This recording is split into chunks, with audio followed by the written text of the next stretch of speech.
Daniel Boone National Forest sits quietly in Kentucky, spread out across 708,000 acres. I can't help but wonder what might be hiding out there. After all, today's 8th story tells of eyewitnesses who were stalked and chased by something much bigger and stranger than a bear in Daniel Boone National Forest. Welcome back to Unexplained Encounters. I'm your host, Darkness Prevails, and don't you dare forget to follow and rate this podcast and my other shows on Spotify and Apple Podcasts. Just search for Tales from the Break Room and Camping Horrors. Today's episode contains an assortment of hauntingly allegedly true tales of unexplainable terrors, from evil spirits on the Navajo Reservation to faceless creatures hunting a family down through the woods. You're bound to hear a story tonight that keeps you up till dawn. Remember, if you have your own true story of the unexplained, send it to us at darkstories.org so I can narrate it. As always, you can find endless hours of horror storytelling at eeriecast.com. Now, let's begin. Wendigo at the Cabin, from XNecrotizedX. When I was a young adult, my parents bought a beautiful cabin where they ended up spending every summer. From mid-spring to late fall, they would stay at this cabin, returning home only for the winter, since the cabin wasn't winterized. Their cabin is located in New Hampshire, on a road that borders Crystal Lake. Being big fans of horror, my wife and I always joked about the lake's eerie name. At 37 years old, I have a wonderful life, with my beautiful wife of 14 years and our 5 kids. However, years ago, something happened that shook me to my core. For context, I am a Satanist. No, we don't engage in the crazy rituals you see in horror movies. I love my family, enjoy scary movies. I'm an avid gamer, and I believe in the paranormal and cryptids.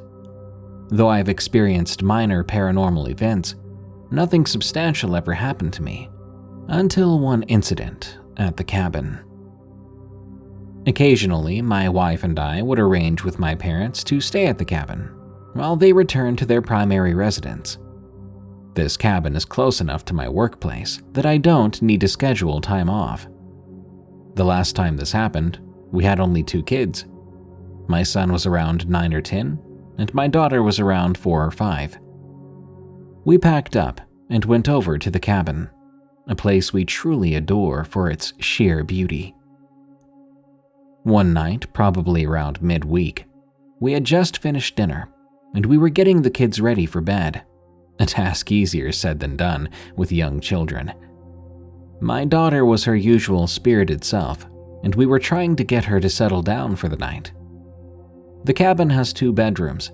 We were in the master, and the kids were in the guest room, which has 2 beds.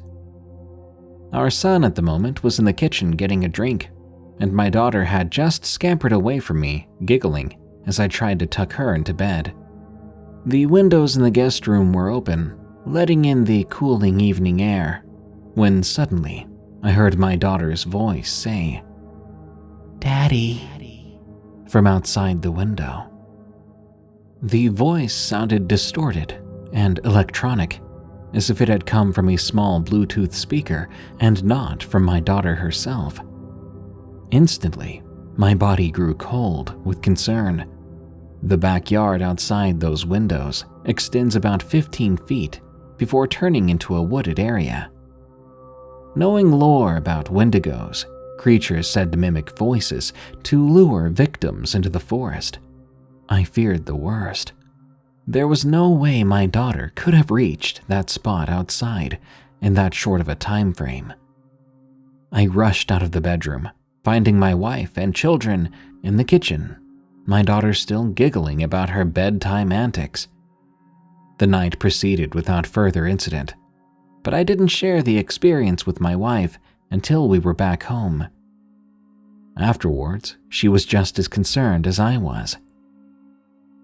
Life has since moved on. We've had 3 more children and are thriving in our careers, We've even bought a house, so it's been years since we visited that cabin with just our family. We still go there for family events, and everything does seem normal. However, the memory of that voice still haunts me. Even years later, it chills me just as much as it did that night. Be wary of what's in the woods. You never know what might be lurking just out of view. Faceless Men of Weed Hill Road. From MimiClyde.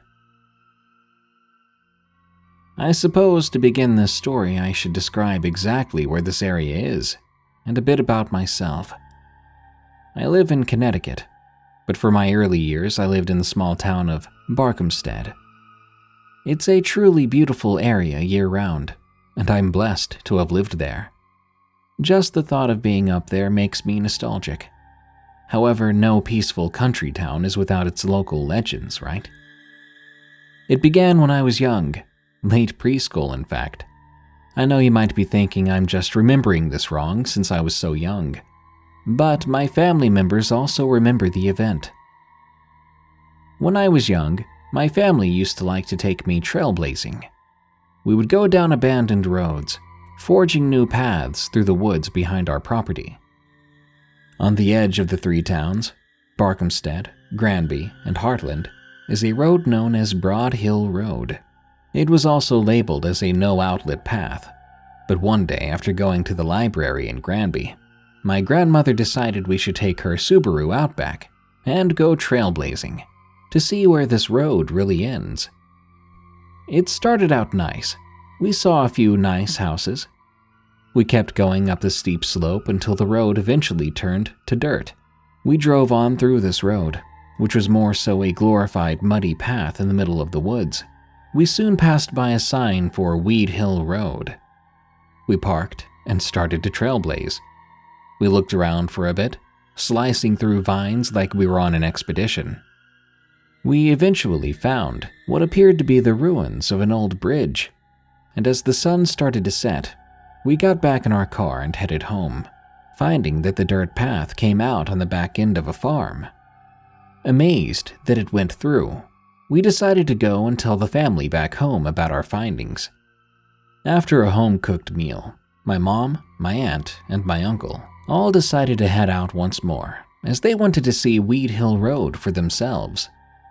Mind you, they were all practically college students still. Leading my first trailblazing expedition was an amazing feeling. When we arrived back at Broad Hill Road, the sun had already begun to set. So when we reached the woodsy dirt path, we had to have our headlights on, and we stayed in the car due to the abundance of wild animals in the area. Let me preface that my uncle is a prankster. He loves to mess with people to make me laugh. So when we reached Weed Hill Road and saw an abandoned truck, my uncle got out of the driver's seat and picks up a stick. He pokes the passenger side door and keeps saying, "Knock, knock," and "Hey, it's cold out here." My family was losing it laughing, myself included. However, that all changed when a chill ran up my spine. There was no abandoned truck in that area. In the time that my family was having dinner, this truck was parked in front of the washed-out bridge. I tapped my mom on the shoulder and I told her that it hadn't been there before. She then yelled for my uncle to get out of there, because there's probably some kids doing something in that car, maybe doing substances or other unsavory acts. So my uncle listened. He got back into Grandma's Subaru Outback. But then he had one more trick up his sleeve. "I'm gonna high beam him," he chuckled, to the dismay of my aunt, who was his girlfriend at the time.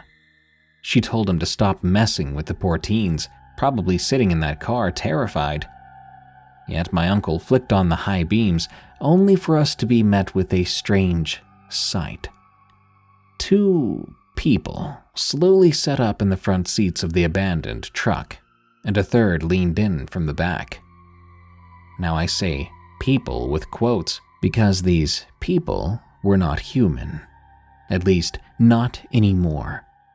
Instead of faces, They had 3 vertical fleshy folds running up and down their faces. My aunt screamed in terror. "What's wrong with them? What the heck are they?" My uncle just keeps laughing as he mutters to himself, "What kind of drugs are they on?" My mom and I just sat in the back seats, watching. I wasn't scared, more so interested in what was wrong with these folks.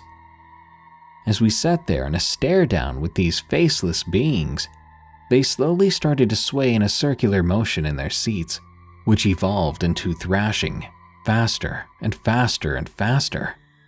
Suddenly, my mom yells, "Drive!" My uncle steps on it, throwing it into reverse, but then the back of the car hits a rock. We probably hit 70 miles per hour getting to the farm on the other end of the road.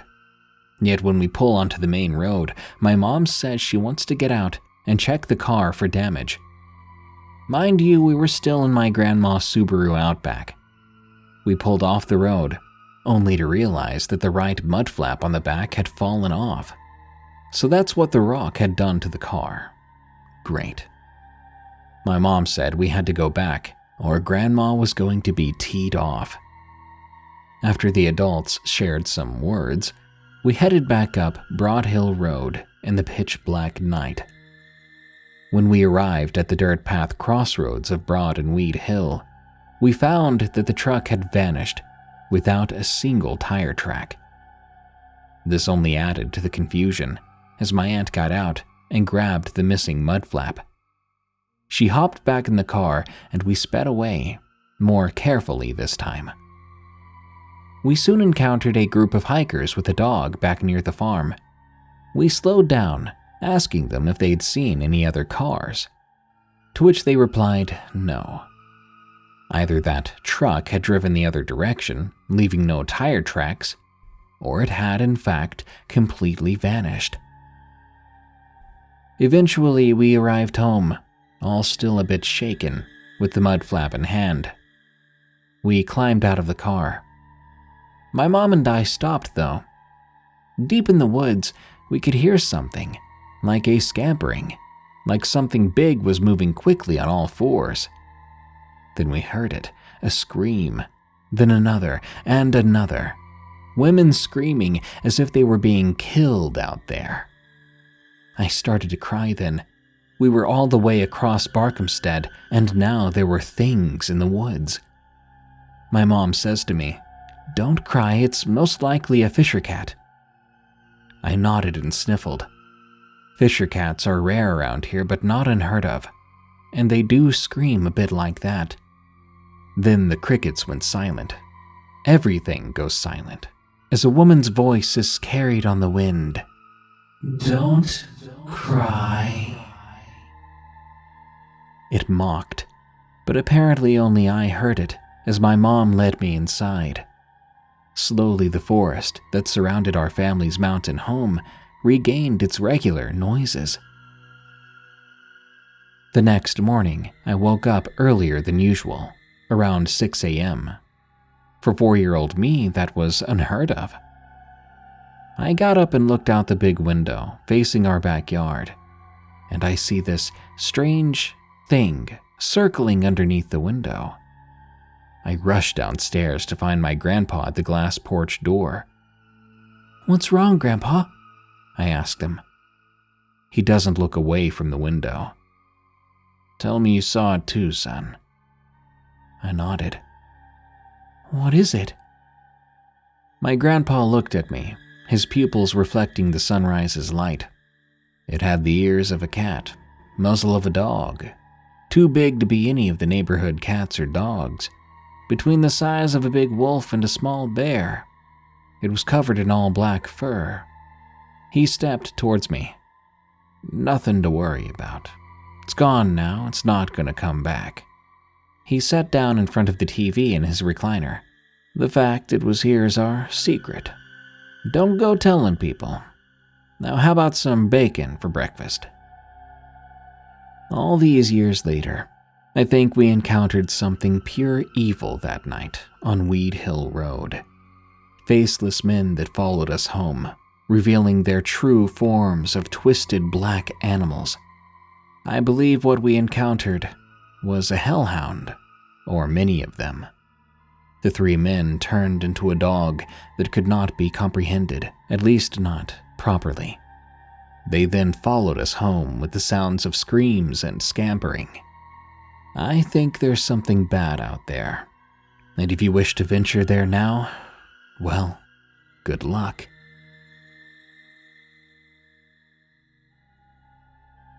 Demon in my apartment. From Brandon C. I used to live in an apartment in Ambridge, Pennsylvania, about half an hour north of Pittsburgh. The building is over 100 years old, and it's right next to a funeral home. I should also note I have a daughter who lives with me half the time. The other half she's with her mom. As I was driving her home from daycare one evening, she told me that she'd had dreams about a ghost and a monster coming into her room at night. She called them the bad guys. Now, this really concerned me. She's too young to just make this stuff up on her own. She even said that the bad guys were trying to harm her in her dreams. After she told me this, the air in the apartment felt heavy. It felt as if something was draining all the positive energy from the place. This was followed by the feeling I was being watched whenever I put my daughter to bed. Like I was never actually alone. My daughter would also start waking up crying almost every night. She would be scared, and all of her blankets and stuffed animals would be scattered about her room. It was like someone took them off her bed and threw them around. Then, one night, while I was drifting off to sleep, I started to feel the onset of sleep paralysis. All my limbs were going stiff, and I started to feel pinned down. Now, I have sleep apnea, and I use a CPAP machine, so I know what normal sleep disturbances are like. This was not normal for me. Luckily, I was able to snap myself out of it by reaching for the closest thing to ground myself, which was my phone. After that, I was able to fall asleep just fine.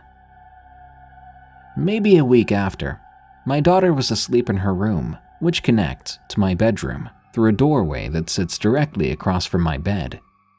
I woke up, and I saw the silhouette of a child standing against the wall next to the doorframe for my daughter's room. It was just this black mass, darker than the room around it, with no face, no distinguishable limbs or hair. It just stood there, like it was staring at me.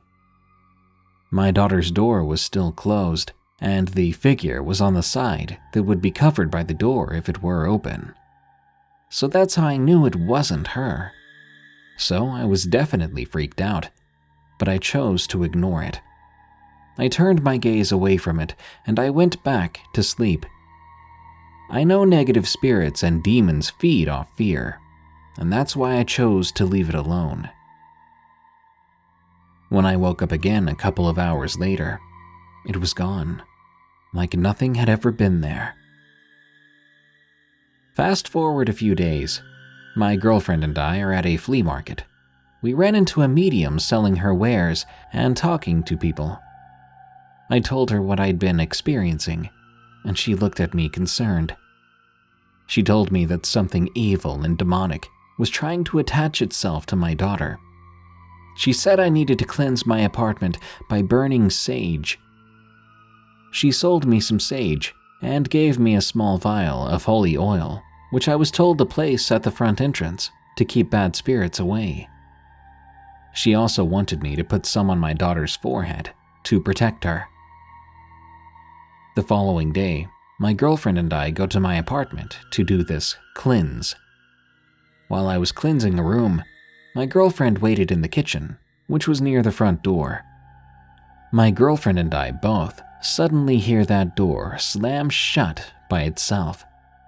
She actually saw it happen. The front door literally rests against the kitchen counter, so it would take effort to close it.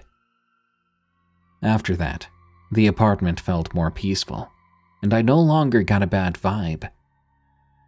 These days, we live with my girlfriend, and we've had no negative attachments. I plan to keep it that way.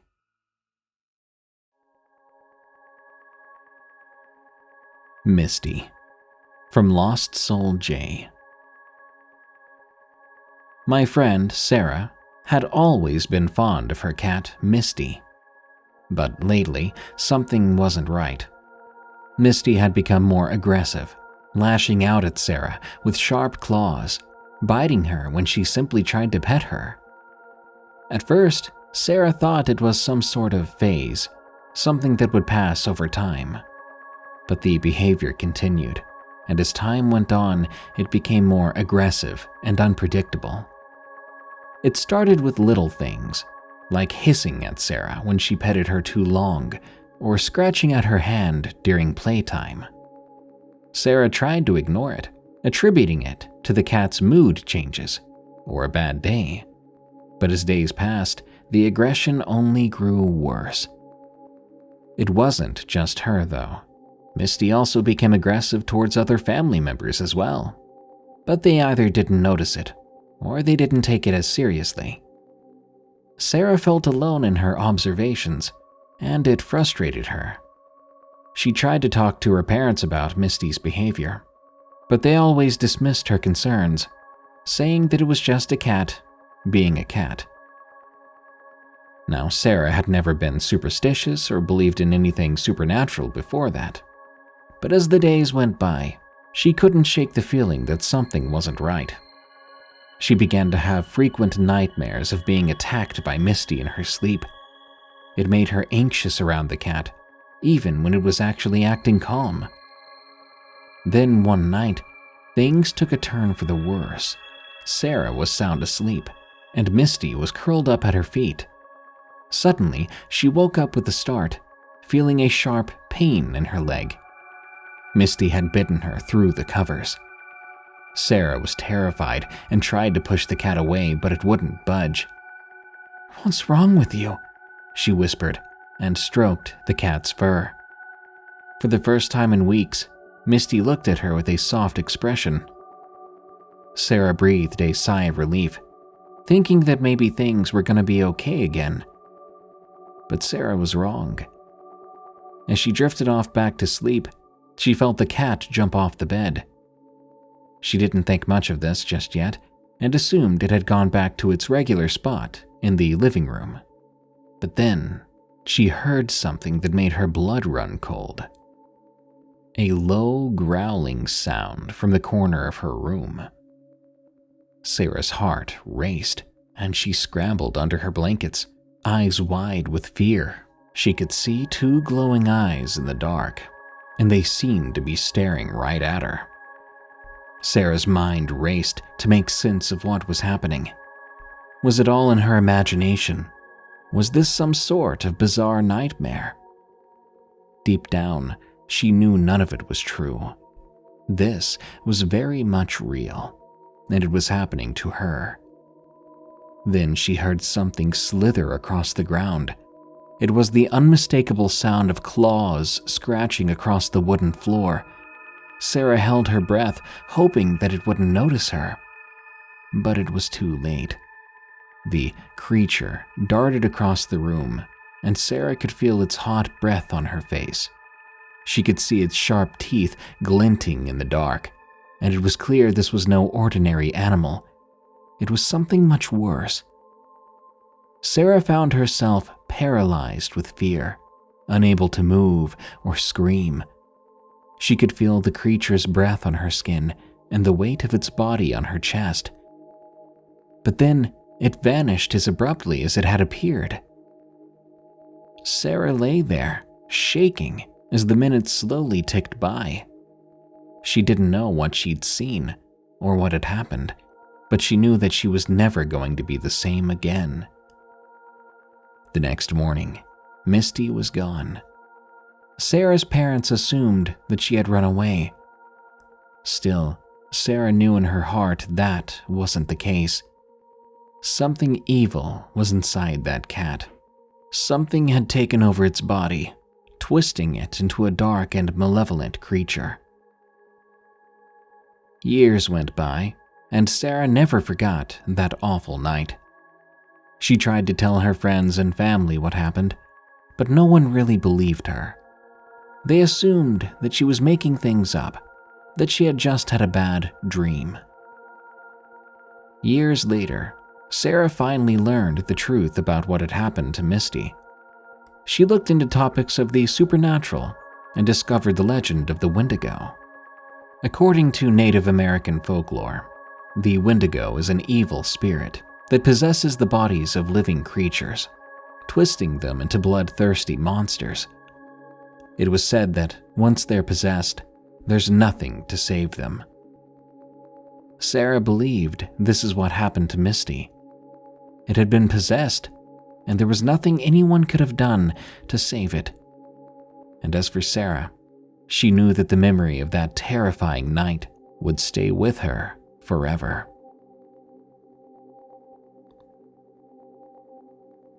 Skinwalker in Oklahoma, from Okie81. This happened back in 2019. I was up really late by myself, around 2 a.m. Around then, I heard a knock at the front door. I went to see who it was at such a late hour, but nobody was there when I viewed through the peephole. I moved to the side window curtain, and I looked there, but I saw black hair. Immediately, I thought my friend's black German Shepherd had gotten out, so I went out back and I began to call her name. She didn't come, which was odd, as that dog loved attention. So after not hearing or seeing her coming, I went back inside to the front door. I pulled the curtain to the side again, and I see this big black dog circling our van, sniffing, and circling the other van we had, sniffing some more. It then walked back to the front door and used its foot to knock on the screen door again. Being intrigued, I opened the door and quickly noticed this was not my neighbor's dog. This was a very large, black, wolf-looking dog. It stared at me with these green-yellow eyes, then bolted off into the small field across the street from me. I told my friend about it later that day, and I didn't think she believed me, but I didn't think anything else about it. A couple of months went by. She called me out of nowhere, upset and excited. She explained, "I just saw that wolf you were talking about. It's huge. I went out to bring my dog inside, and she started to go nuts. I looked over to where she was barking, and there was this wolf trotting down the alley." Now, my friend lived less than 2 blocks from me. This could all be in my head, but I think this was a warning. We had a mutual friend go missing a few months later. They searched and searched for him, but they didn't find him for some time. When they did, he was discovered alone in the woods, lost and confused. Wolf Sanctuary Dogman, from Automatic Bad 1161. I'm a 28-year-old female. This unsettling event occurred a few months back. I work in a wolf sanctuary where we care for wolf dogs and purebred wolves that either can't be re-released into the wild or adopted. While the pay isn't great, the experience is incredibly rewarding. If you're considering volunteering at such a place, I wholeheartedly recommend it. But anyway, on to my story. I lived in a cabin right on the sanctuary grounds, and I often took in wolves and wolf dogs that needed special care due to various conditions. On this night in particular, I'd brought home Misha, a 1-year-old wolf dog with a paw infection that needed monitoring. Around midnight, I heard a low growl emanating from one of the pens. Since I lived adjacent to the enclosures, I immediately recognized the sound as a snarl from one of our wolves.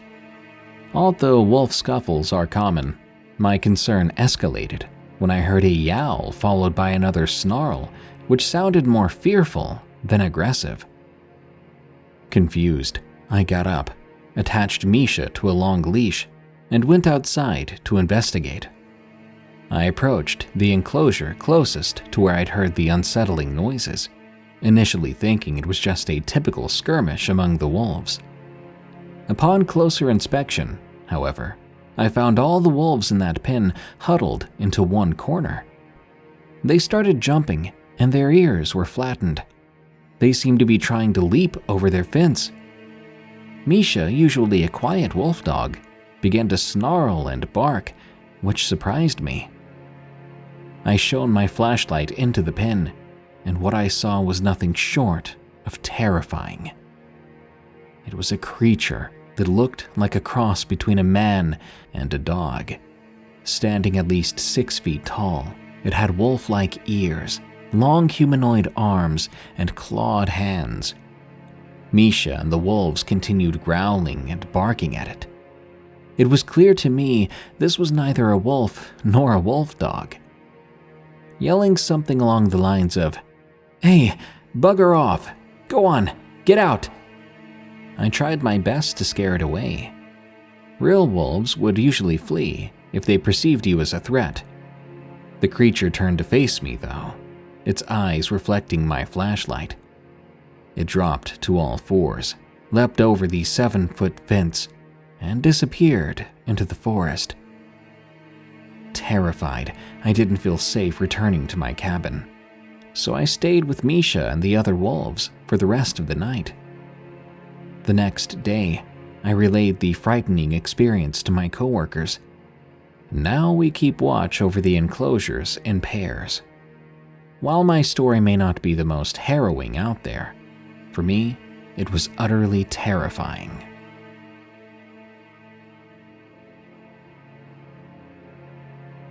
The ghost in my sister's old house. From kkcowgirl. I'm an 18-year-old girl. This happened years ago, maybe 5 or more years. It was a holiday or around a holiday when I encountered the ghost. I have 2 sisters and a brother, but one of my sisters and my brother wasn't there. My second eldest sister, Haley, was the one who bought the house, along with her then boyfriend and their 2 babies. When she was moving into the house, my mom and I went to help her before my encounter happened. While we were at the house, there was this old chair, the kind that you have in a living room. My mom sat in the chair, and Haley said something along the lines of, "You know, Mom, apparently the old woman who lived here before peed on that chair and died in it too." My mom immediately jumped out of the chair. I thought it was funny, and thought it was just a joke. After some time, Haley came over to my house and showed our dad a strange video. Being curious to want to see what she was talking about, I wanted to watch it too. It was a video of her daughter Lindley saying bye to the front door, as if someone was there, but there was no one there. But then the door slowly shut, as if someone had closed it. This freaked me out. From there on, I was afraid to be alone in Haley's house. Months after she moved in, I went to her house for a holiday. One of my nieces and I were going to play with those sand art bottle toys in the garage, so we wouldn't make a mess in the main house. Haley had gone upstairs with her 2 kids, and everybody else was elsewhere. While my niece, Kylie, and I were about to play with the toy, Haley's cat Pallet was in the garage with us, and we figured it would be best to put her back in the house so that she wouldn't bother us. As I shut the door, I remembered the door could lock when you shut it, so I decided to open and shut it to make sure it didn't lock on us. When I did, I could very clearly tell it hadn't locked, but I had that feeling like I had to be doubly sure, so I did it again. But as I slowly opened it, before I could try to close it, it forcefully shut and locked on me. I was freaked out, and so was Kylie, who had just seen it shut without me doing it. I then looked through the cat and dog door, and I didn't see anyone on the other side. Haley did have 2 dogs, but they were too small to do that, just small chihuahuas. And I know the cats couldn't have shut the door like that. Kylie and I began yelling out for help, and eventually, Cody opened the door. We told him and everyone else what happened, but no one except my dad believed us.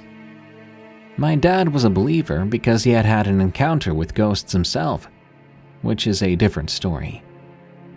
Most of my encounter here is a bit foggy, and I tried my best to remember it, but it's been quite a while. Eventually, Haley moved out of that house. I believe that it was the ghost of the old woman who lived there. I don't think she was evil or anything, but perhaps she was going about her usual routine, and I happened to be at the wrong door at the wrong time. The Dayridge Monster, from Thomas K. I'm no storyteller nor a writer by any means. This is just a retelling of a memory my cousin M and I share. Sometime after my grandma had passed away, my grandpa started work on a single-floor open-planned home for himself. During that time, almost completed, his health had dwindled and he no longer could live on his own. Years passed, and here sat a tin-walled house sitting halfway up the mountainside on our family's 150 acres of land. Note, although only a couple hundred yards from the 2-lane country road, this country road winded through the middle of nowhere of southeastern Kentucky. My cousin Em and I were 14 or 15 at the time. We were really into skateboarding, BMX, paintballing, etc. So we took it upon ourselves to turn the old house my grandpa had started, that was left unused, into our clubhouse. We'd started by building a half pipe on one side and working around the area, turning it into a paintball field. One Friday, we decided after school we'd spend the night there and start working on the clubhouse the following day. We'd been working on some barriers and forts facing the clubhouse that Friday evening. As the sun started to come down, we decided to go ahead and get a fire started. As we sat around that fire, Em and I roasted some hot dogs, joking around and talking about stuff teenage boys talk about. As we were having a great time, we began to hear sounds behind us. Our backs were currently set towards the woods.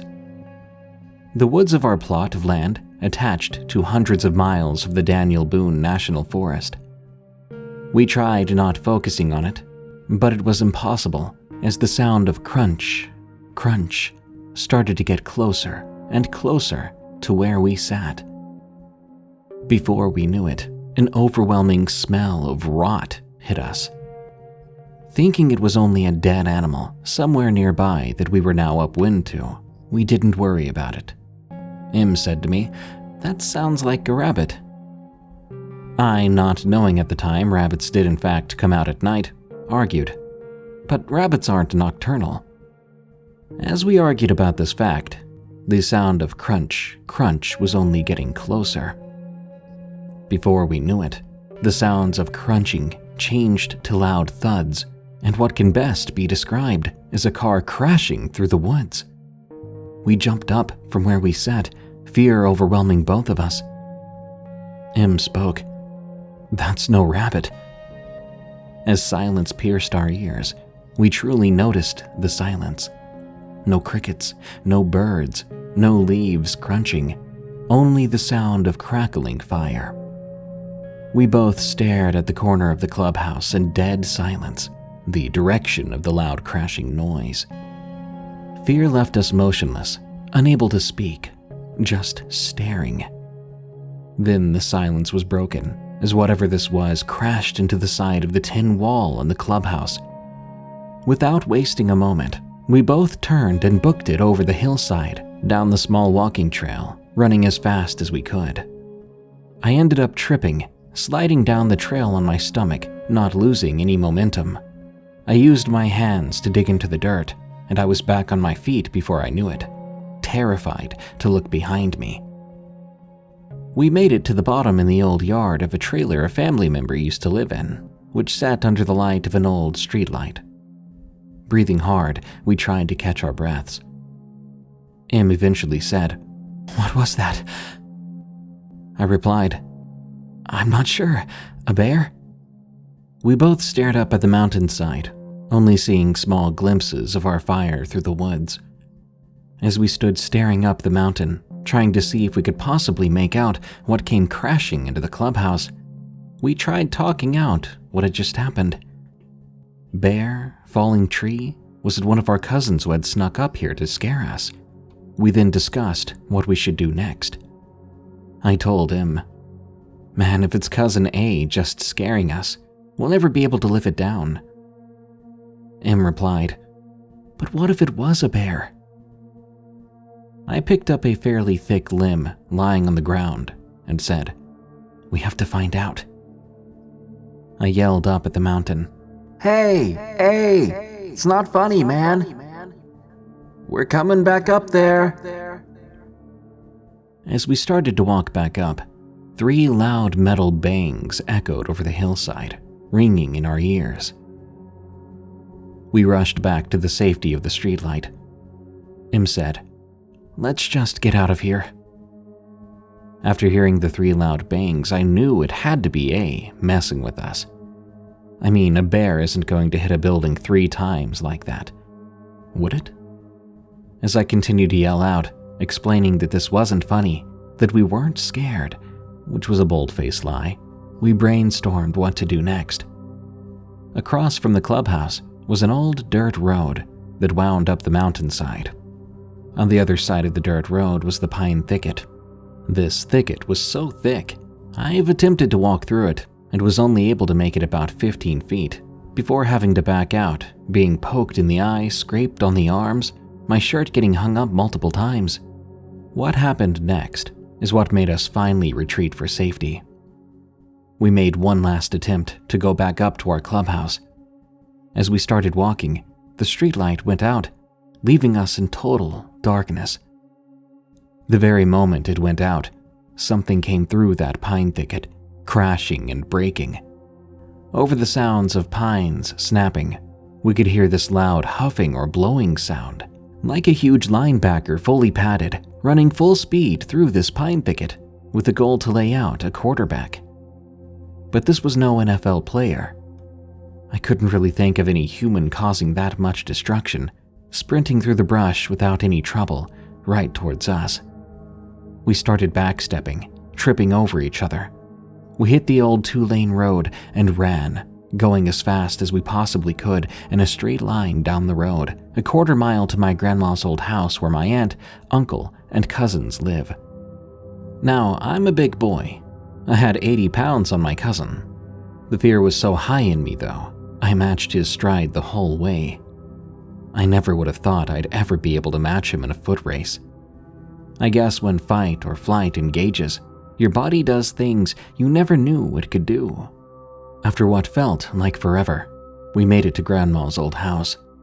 We leapt over the fence, slid around the corner of the old place, and busted through the front door, where we found my aunt cooking, my uncle sitting on the couch sharpening a knife, and both cousins, including A, just lying on the couch watching TV. Confused, they asked where we came from and what was going on. We explained to them what had happened. All of them laughed at us, telling us it was probably just a black bear. I called my dad to come get us. As we left, my uncle joked, saying don't let the Dayridge Monster get y'all. Dad took us back up to my house, where we didn't sleep a wink. We talked about what happened, knowing surely it wasn't A messing with us, and it must have been some kind of bear. It was a few days before we got the courage to go back to the clubhouse to get our bikes and other things. The first thing we noticed was that our bikes were tossed over in the woods. Then we realized the cooler was missing. The log we'd previously sat on roasting hot dogs was now broken in half. We also discovered 3 large dents in the side of the tin wall and 4 large claw marks down the back door. Freaked out, We quickly gathered our things and got out of the woods. We didn't go back into that part of the property again. Well, M never did. It was many, many years later before I finally went back as an adult with proper protection. Today I've got my home in place of the old trailer with the streetlight. The old yard is now my yard my kids play in. I've never experienced anything like that night again on our family's property. Although I do bring my kids in when the sun starts to set, and any time I have to go outside after dark, any sounds that come from that mountain still run shivers down my spine. Nights on the Reservation. From plantsplan. This is one of the many things I encountered growing up. You see, I'm from the Navajo Nation, and my culture is full of superstitions, especially living in a rural area. You will definitely encounter something at night if you provoke it. Many of you might have heard the stories where you don't whistle at night, and you don't speak its name, known as the Skinwalker. Even typing it makes me feel uncomfortable, but for this story, I can manage. This goes back 6 or 7 years ago, when I was in high school during my junior year, if I recall correctly. I would occasionally drive to school or take the bus, while my mom would take the second vehicle for other occasions. At the time, my father had moved in with us because of his health conditions, loss of eyesight and diabetes, which is common with natives. It was just the three of us living together. This house was made by my great-grandparents out of cement and was passed down to us. The next 3 nights after he moved in would be the most heart-changing experiences. On the first night, I'd gone to bed early since I had to catch the bus. Sometime around 3 a.m., I woke up to someone wailing outside the house, and I kid you not, it sounded like the witch from Left 4 Dead. Honestly, I was tired, and I didn't pay attention to it very long before falling back to sleep. I woke up the next morning wondering if what I'd heard was real. I still carried on the day as normal, coming back home from school. I found my dad in his room listening to the TV, since he had lost his vision. The only thing he could really see was shadows. Still in the back of my head, I wondered what I'd heard. I sat in the living room watching movies until it got dark. As I went to bed again, I woke up to the same wailing sound. This time, I was wide awake for it, lying in bed, and it sounded like it came from just outside my window. At the time, my window was covered. I couldn't get up or move because I was frozen in fear. It was like something was telling me not to go outside, to not look through that window. So I just lay in bed, thinking about my parents, wondering if they also heard that sound. My father's almost always awake at night, since he can't do much, so I'm not sure at the time if he'd heard it. As for my mom, she sleeps like a bear in hibernation, even though her windows weren't covered. The dogs were quiet too. Usually they'd be barking, chasing after something. But it was dead quiet besides that wailing sound. I tried to go back to sleep. As I did, the sound would not stop, and it carried on for who knows how many hours. Once it was early morning, I had to get ready for school, still questioning what had happened. I got ready to head to the bus stop, still not wanting to take the car for some odd reason. I finally got done with school and came back home. My mother was home, hanging out with my auntie, and apparently they were about to take the car. But as my auntie sat in the passenger side, she happened to step on the floor mat, and she felt something lumpy. She picked up her foot and grabbed the mat to discover an animal bone with no remnants on it, just the bone itself. I found this odd for more reasons than just the bone itself. You see, the door was always locked, and no one else was using it. The only thing I could think of was that wailing sound. Whatever had been making that sound must have opened the car somehow. But how? and why? I sat there thinking, asking my mom who she thought it was, but she didn't know either. But then I explained to her what I'd been hearing. She didn't say much, she just pushed it off like nothing happened. While my auntie thought it was weird too, I think she had her own opinion, but I don't remember much about that part. As the day went on to night, nothing happened this time. Instead, I decided to take the car. I'd been talking with a friend of mine at school, who had asked if she could borrow the car since she had to go to the hospital to visit her mom. Knowing me, I'm nice enough to say yes, because I felt bad for her. That night when I met up with her, as she took the car keys away from me, this weird feeling I got, I wish I listened to it. It was something I regret to this day, because hours after letting them borrow the car, I came to find out they got into a very bad car accident, nearly life-threatening. The other vehicle had T-boned them, causing it to crush the driver's side. They had to get stitches, but they would be all right, thank goodness. It could have been way worse. That gut feeling I had that day. What all those nights might have been leading up to. Whoever would have taken that car would not have seen this coming. Not even me. I called my mom, and I was scolded on the phone. Even as I got home telling my father what happened, it was difficult to ignore the guilt of handing those keys over.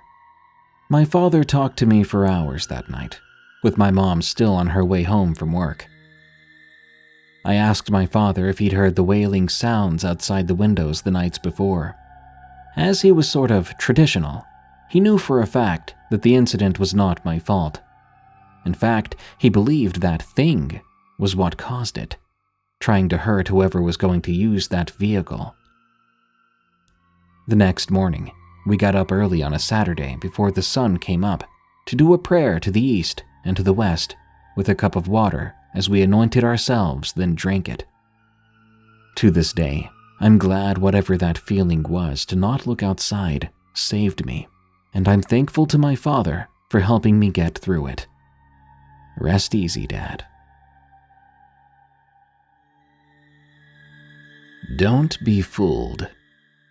From Weatherwax. This story happened when I was 8 years old. My family is Navajo, and we're very traditional. We have sheep, chickens, and other animals. My grandfather is a medicine man, and my mom is a medicine woman, just like her father. Me, my grandparents, my siblings, and my parents all live in the same house. One day, my grandmother told me and my brother to go find the sheep. My older brother was helping my grandpa at the time for a ceremony, so just my other brother and I went to go find the sheep. After we found them, we took them back into the corral. My brother started to count them to double-check. In the corner of my eye, then, I saw that one of our sheep was running off. I let my brother know. Now, just as a reminder, we have 23 sheep total. I quickly ran to the sheep so I could take it back to the corral, but I didn't think my brother saw me run off, and I wasn't sure he heard me say anything before. After I saw this runaway sheep go over the hill, I got to the top of it, but when I looked around, there was nothing there. There was no sheep making any sound, no sheep running away from me, but there was nowhere for it to hide. What I did see, however, was a coyote, but it was unlike any coyote I'd ever seen. This thing was big and muscular. I'm telling you, it was jacked. I could see muscles on its arms and legs. Immediately, I thought this couldn't be a coyote. It was more like a wolf. But I didn't hear the sheep cry or anything like that, so maybe it hadn't got attacked. At that point, I was kind of far away from our corral. Then the coyote, whatever it was, spotted me. I froze in place. Right as I looked into its eyes, it turned its body towards me. It just stared. I was so scared. I just wanted to run, but I couldn't move. Then I watched in horror as this coyote wolf thing rose up onto 2 legs. I was completely disturbed then, breathing hard, heart racing. Then my brother came up out of nowhere and said, "Hey, we've got all 23 sheep. What are you doing over here?" Then he saw it too. When it looked at him, I saw my brother freeze there, just like me. The coyote wolf thing took a step forward. Finally, I unfroze. I moved over towards my brother, grabbing his arm, and we ran together. I ran faster than I ever had in my life. My brother could barely keep up with me. I could see in the reflection of my glasses that creature still standing back there with its terrifyingly muscular body. We got back to our house. I couldn't speak, but my brother was the opposite, telling everything he'd seen to my grandmother in Navajo. When our grandfather soon blessed us, we never saw that weird wolf thing again, even when I'm out there all alone. An entity that wore a hoodie. From Aikosimps. This was a paranormal experience from a couple of years ago that happened in broad daylight when I moved into my new house and was getting ready to go somewhere. Something to remember is that this took place in the summer. I'd never had any paranormal experiences before this event. I used to like wearing black a lot. Whenever I could as a kid, I wore black as much as possible, with every other color, because I thought it looked better. So as I was picking out some clothes to wear in my room, I decided to pick out my soft and comfy black hoodie to wear. After all, it wasn't too hot outside that day. I also didn't put the hood on. Once I'd gotten all dressed, I needed to use the bathroom. I walked out of my room over to the bathroom, but someone was already in there, so I had to wait. Now I could hear the majority of my family downstairs making a commotion while getting ready. While I waited, from what I remember, I instinctively looked at the gold reflective door handle on a door to my left. As I looked into that gold reflective door handle, I saw what I thought was an awkward part of my hoodie just sticking out. After looking at that odd part for a few seconds, I saw that the awkward part sticking out of my hoodie began to pull away, backwards behind the corner of a wall that it was peeking out of. I soon realized that thing was not a part of my clothing. It was something else in the house, moving around on its own. It peeked out of the corner wall without saying a word and watched me. The thing was only a single color, jet black, and had no other features other than it being a dark figure with a perfect hoodie-shaped head. If this entity was a human, what I also found weird was that it was wearing a hoodie over its head in the summer inside the house. Why would anyone do that? At the time, things like this really scared me, the thoughts of ghosts and spirits haunting you. However, at that moment, for some reason, I didn't feel any fear towards it. Instead, I was just surprised. After a minute or two of standing there, still looking into the door handle, even after the entity moved and went away, I decided to go see if it was still there behind the corner of the wall, waiting. Now at that point, I was waiting to investigate because I thought it might jump scare me or try to hurt me, like some sort of horror film, if I went too soon.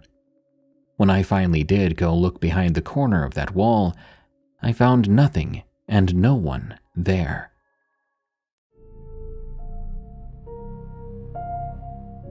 Thank you for listening to Unexplained Encounters. If you enjoy this show, think about supporting us. There are several ways you can. Search for EerieCast on your favorite podcast app and follow our other scary shows, especially the other two I host, Tales from the Break Room and Camping Horrors.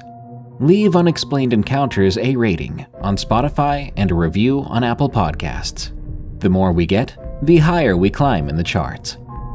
Get some cool merch at EerieCast.store, or unlock tons of cool extras like exclusive audiobooks and music tracks, ad-free access to all our shows, and a huge 20% discount on all our merch, all for less than $3 a month by signing up for EerieCast Plus at EerieCast.com/plus. Thank you. Until next time. Send me your scariest stories of the unexplained at darkstories.org so I can narrate them in a future episode. And follow me on X, formerly Twitter, at Prevails for plenty of screams and memes. Stay safe out there and stay creepy, because this world is a strange one.